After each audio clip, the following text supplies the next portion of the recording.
Hey everybody, this is Grace. Pardon the view. It's too hot to go outside.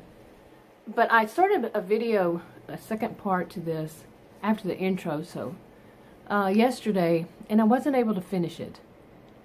And Adam had got in the car, and then we left to go somewhere, and I wasn't able to finish the video. And by the time we got home, it was too hot for me to go back out like it is right now, and too hot. So anyway, this is a video about Stephen, the sociopath, and I've mentioned that I wanted to talk more about it because of the reasons, what had all happened and how I feel like it's holding me now. It's like, this is my video blog about Stephen, the sociopath. This is a guy who stalked me, and so forth. Well, I'll get to each part of it, eventually. But I started off yesterday by trying to tell some of the story in a chronological order.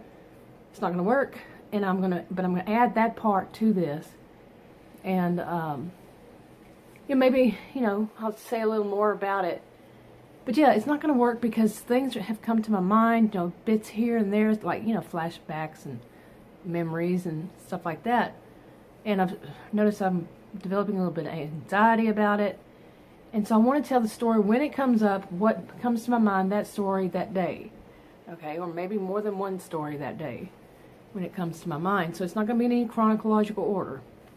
And and then while thinking about it today, I realized I have at least in one part of it, I have a mental block. I have blocked out what happened. Basically, it was from the last 6 months. There's some, not all of it. I shouldn't say a whole block, blocked out, but just like, what was I thinking, what was I feeling? But I'll get to there eventually, and maybe by then things start to come to mind, because this was 4.5 years, and a lot happened, with a sociopath who's stalking me in 4.5 years. So let me add that part, and then I need to listen to it again, see how far I got on it. But I'm sitting in the shade right now, so my camera doesn't get hot sitting on the windshield. And anyway, in this video, I'm going to talk more about Stephen, the sociopath. And I've already done an intro video. I don't want to keep repeating myself and to give the whole intro. But basically, he's someone that terrorized me for 4.5 years. And I'm going to start at the beginning, I'm going to leave out a lot of things. But the beginning part of it was, way back then, I was divorced. I am still divorced. And I was looking for someone to a man to go and do, outdoor activities, not to date, but just to go and do these outdoor activities, such as, things I hadn't done since I was like a kid, like camping, fishing, really camping, fishing. And I wanted someone that I didn't feel attracted to, because I didn't want to date, this man. I didn't want that kind of complication. Just someone who was looking back then for outdoor activities, and that was not unusual. And it wasn't like dating websites or anything like that, but you could find people local in your area, locals in your area, online. But it was not, like I said, it was not a dating website. They've changed it a lot since way back then. And so I found this guy's, Stephen's, page, and I contacted him. He was just around my age, a little bit younger, like a year and a half.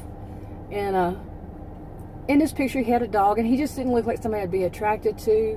His profile, everything, not attracted to him. Now, that's not just about looks. It's just about the whole.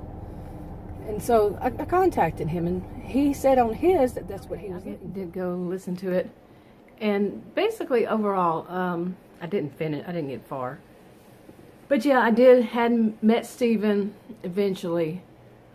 We chatted back and forth online for a while back then. I don't remember all the details now, and this was many years ago, and we eventually met. But the problem with when we met was that I had a bad situation going on at that time, 2 of them actually. And now, prior to that with Stephen, to actually looking for somebody, the man I had dated again, another one, 4.5 years, that man, Michael, he had to move from Texas to California, and I thought I was in love with this man. I was already divorced, you know. I thought I was in love with him. And, well, when he had to move, that was very, you know, very rough on me. And I waited for a while, but then a lot of things happened, and I had bad situation going on, like I said. And that bad situation, my mind wasn't thinking right. And what did I do? Yeah, it's the thing you shouldn't do, in my opinion, just my opinion, you might hear a lot of people's opinion, is to jump into another relationship. And that's what I did. With so much going on that Michael had left, now it may have been a year, I can't remember, but there was just too much going on, too much, you know, all around that should have stopped me, but instead I went and met Stephen. Now when I met Stephen, he looked like this kind of happy, he had a baby face. He was about a year and a half younger than I. A baby face, seemed real nice, bubbly, you know, happy-go-lucky kind of guy. Yeah, but he did have one thing, and that was a bunch of tattoos. He was sleeved, his tattoos. And I could see them when I met him, and that kind of scared me. Now, I'm not saying that everybody who has tattoos is a sociopath, no, or has any kind of personality disorder, no, I'm not saying that. So people jump to those kind of conclusions when you say something like, this person was a sociopath and this person had that. But where he got his tattoos from is the problem. Yeah, I didn't learn that until a while later, was that he got them in prison. Okay, they were prison tattoos.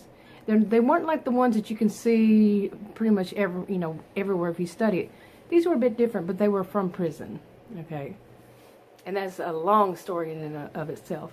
But he had spent basically most of his life in prison. Didn't know that either when I met him. Didn't know it for a while. Okay, so no, I don't doubt that he was a sociopath, and at all. No, this man really did not feel any remorse, guilt, shame about anything. None. No. And one time I saw a little bit of it, but I think he was faking it, and that's how I felt, that he was faking it.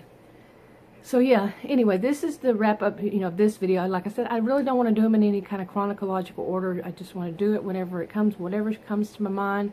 I'm not going to be giving the background on every video all over again, because that's a lot. Something's squeaking. But anyway, so I'm going to go ahead and wrap this part up. If you want to subscribe to this channel, click the circle. If you want to watch another video on this channel, click one of the rectangles. Like, subscribe, and share on your own social media if you would, and I'll talk to you on another video. Bye.